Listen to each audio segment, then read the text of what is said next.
आप सबको मेरा बहुत बहुत नमस्कार। अक्सर मैं जब प्रोग्राम करता हूं तो कई लोग मेरे पास आते हैं और कहते हैं कि साहब मैं सफल होना चाहता हूं, बहुत किताबें पढ़ता हूं, बहुत लोगों से मिलता हूं, लेकिन सफल हो नहीं पा रहा हूं। मेरी बहुत इच्छा है सफल होने की, उसके बावजूद भी मैं सफल नहीं हो पा रहा हूं। तो मैं उनको यही कहता हूं कि साहब ये है, आपकी इच्छा है, यही समस्या है।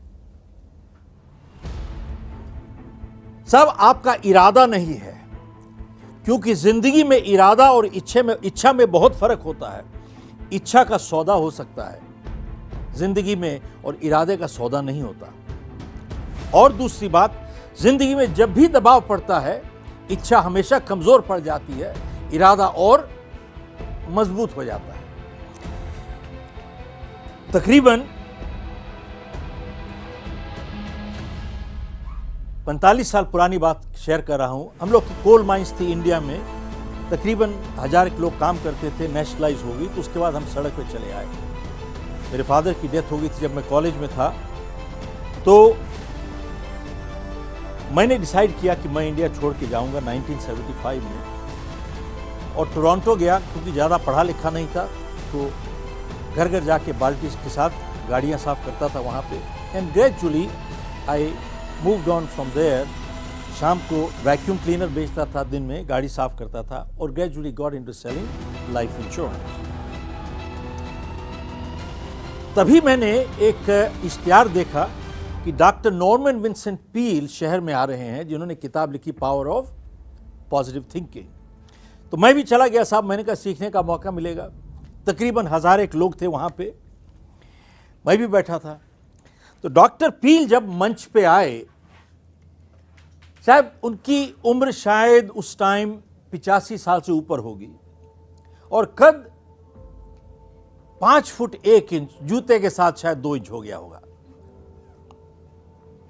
लेकिन जब मंच पे आए और जिस उत्साह से वो बोले, साहब उस दिन मैंने कद की परिभाषा बदल दी है साहब। जिंदगी में कभी किसी का कद गर्दन से नीचे नहीं नापा जाता, हमेशा गर्दन से ऊपर नापा जाता है साहब। Are you with me?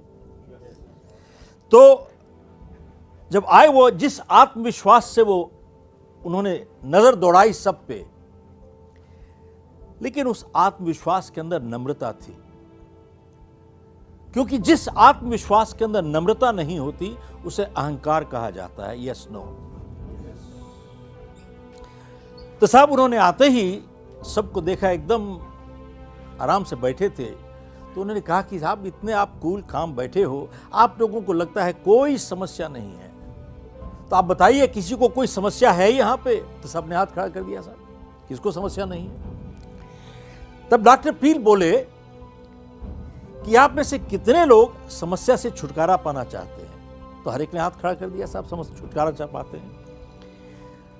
तो बोले कि जब मैं यहां पे आ रहा था तो यहां से 200 गज दूर मैंने कुछ लोगों को देखा, एकदम लेटे हुए रिलैक्स पड़े थे, उनको कोई समस्या नहीं थी, टोटली रिलैक्स। कितने लोग जानना चाहते हैं कौन सी जगह है? सबने हाथ खड़ा कर दिया। बोले साहब यहां से 200 गज दूर एक शमशान घाट है, वहां पे चले जाओ, वहां पे जमीन पे लेटे हुए हैं लोग, इनको कोई समस्या ही नहीं है, टोटली रिलैक्स। कितने लोग समस्या से छुटकारा पाना चाहते हैं? सब किसी ने हाथ खड़ा ही नहीं किया, सबने जेब में हाथ डाल दिया। तब डॉक्टर पील बोले कि समस्या एक जीवन का प्रतीक है। जब तक हम जिंदा रहेंगे समस्या रहेगी, अगर समस्या ही नहीं रहेगी तो हम ही नहीं रहेंगे। और जब समस्या कम होने लगे, समझना खतरे की घंटी बजने वाली है। तब अपने घुटनों पे टिक के परमात्मा से प्रार्थना करो, भरोसा छोड़ दिया, कुछ समस्या ही भेज दो भाई। तो साहब उन्होंने 45 साल पहले एक प्रार्थना दी थी, जो शायद उनकी नहीं है, ये 2000 साल पहले किसी और की थी। और वो प्रार्थना मेरे हिसाब से जिंदगी का एक निचोड़ है। 45 साल से मैं घर से निकलने से पहले हमेशा ये प्रार्थना करके निकलता हूं साहब। इसको मैं पहले इंग्लिश में कहूंगा, it is called serenity prayer, शायद आपने सुनी होगी।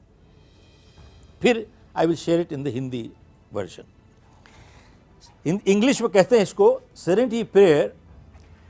God grant me the serenity to accept the things that I can not change, and courage to change the things that I can, and wisdom to know the difference what I can and what I can not. परमात्मा मुझे संतुलन दो कि जो मैं बदल नहीं सकता आपकी सौगात समझ के स्वीकार करूं, और अगर बदल सकता हूं तो मुझे इतनी हिम्मत और हौसला दो कि मैं उसे बदल दूं, और इतनी सुबुद्धि दो कि उनमें फर्क बता सकूं, क्या बदल सकता हूं और क्या मैं नहीं बदल सकता। साहब, अगर इसको एनालाइज किया जाए, it is literally the essence of life, एक निचोड़ है। परमात्मा मुझे संतुलन दो, जो मैं बदल नहीं सकता आपकी सौगात समझ के स्वीकार करूं। अब सवाल यह है, क्या हमारी जिंदगी में हर चीज हमारे इख्तियार में है? क्या हर चीज हमारे काबू में है? क्या बहुत सी चीजें हमारे हाथ से बाहर भी हैं? Yes no. सब मैं कहां पैदा हुआ ये मेरा फैसला थोड़ी था भाई। मैंने अपने मां बाप को नहीं चुना, ना ही उन्होंने मुझे चुना साहब। आप देखें, मेरा कद अगर यह है तो मैं 6 फुट 10 इंच नहीं हो सकता हूं, और मेरा अगर जिस्म का रंग यह है तो मैं इसको बदल नहीं सकता हूं। और मान लिया कि साहब कई लोग अपाहिज भी पैदा होते हैं, और कई लोग अच्छे लोगों के साथ बुरे हादसे भी होते हैं। क्या गलती की उन्होंने, भगवान जाने। साहब ऐसा है, जो मैं बदल नहीं सकता आपकी सौगात समझ के स्वीकार करो। जानते हैं बहुत से ऐसे लोग हैं, उन चीजों के साथ लड़ते रहते हैं जो बदल ही नहीं सकते, और अपनी जिंदगी में तनाव लेके चले आते हैं, और जिंदगी में प्रोडक्टिविटी, रिलेशनशिप सब सत्यानाश हो जाती है। Yes no.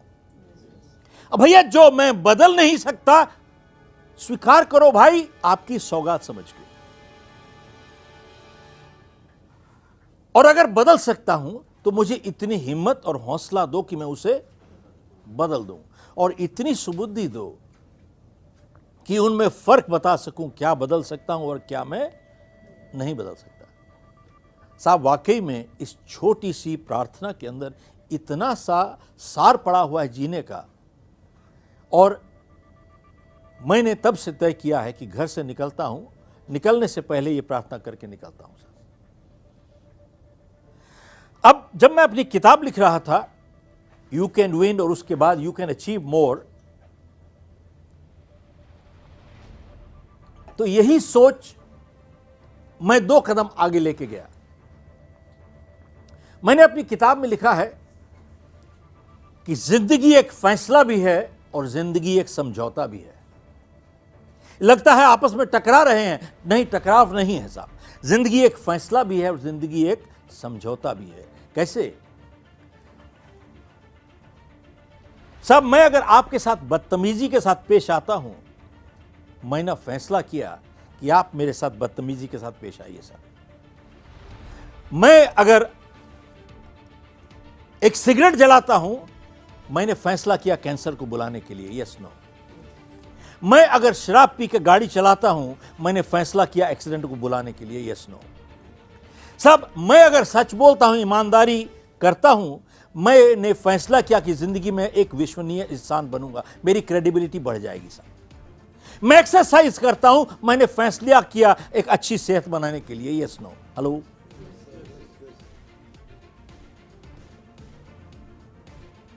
साहब ध्यान दीजिएगा, हम सब एक फैसला लेने तक आजाद हैं,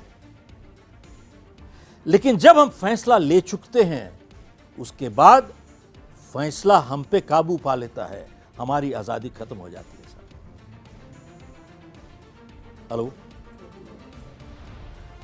साहब ध्यान दीजिएगा, हम सब एक फैसला लेने तक ही आजाद है, लेकिन जब हम फैसला ले चुकते हैं उसके बाद हमारी आजादी खत्म हो जाती है, फैसला हम पे काबू पा लेता है। अब सवाल यह है, जिंदगी एक समझौता कैसे है? साहब हर चीज हमारे हाथ में नहीं है। अभी हमने बात की, हर चीज हमारे हाथ में नहीं है।